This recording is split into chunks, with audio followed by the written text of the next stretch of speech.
Takže ahojte, v tomto krátkom videu vám poviem to, že vlastne nevydám dlho na YouTube video. Ako nie, že dlho, akože mi to, že neviem kedy za 2 mesiace, ale že ja mám proste nový profil, na ktorý natáčam na jednu sociálnu sieť. Ale nebudem hovoriť, ktorá to je, pretože kamarátky ma v škole zabijú asi.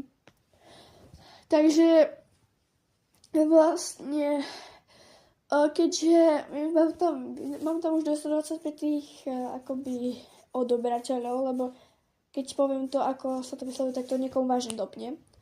A vlastne našla som si aj cez sociálnu sieť aj takú veľmi, veľmi dobrú kamarátku, ktorá býva tam, kde moja babka. Takže vlastne máme na Messengeri a teda. No a vlastne, takže vlastne na tú sociálnu sieť budem vydávať vlastne aj z tej sociálnej siete mi strašne často píšu komentáre.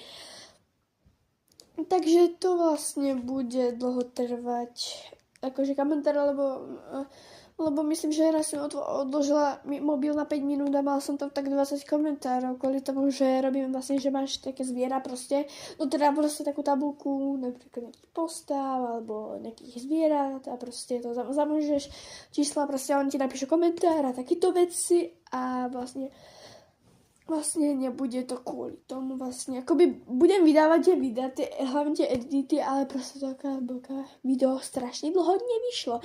Je to vlastne kvôli tomu, že tieto kabelka videá ma tak prestávajú baviť, by som skôr povedala. Takže vlastne skôr budem robiť iba tie edity vlastne a vlastne video z toho kabelka vidím vážne, že málo kedy, možno za mesiac, 2 mesiace, proste ešte uvidím, ale väčšinou teraz nemôžem, keďže chodím do 6. ročníka, tak je to proste viacej toho, ešte z tej fyziky, z nemčiny, z občianskej náuky, proste milión toho, takže vlastne asi preto to nebude vychádzať tak často video, ale nebojte sa, tie edity vychádzať budú, ale nie až často, že za každý druhý deň, hej, takže vlastne to je celé toto info a ahoj.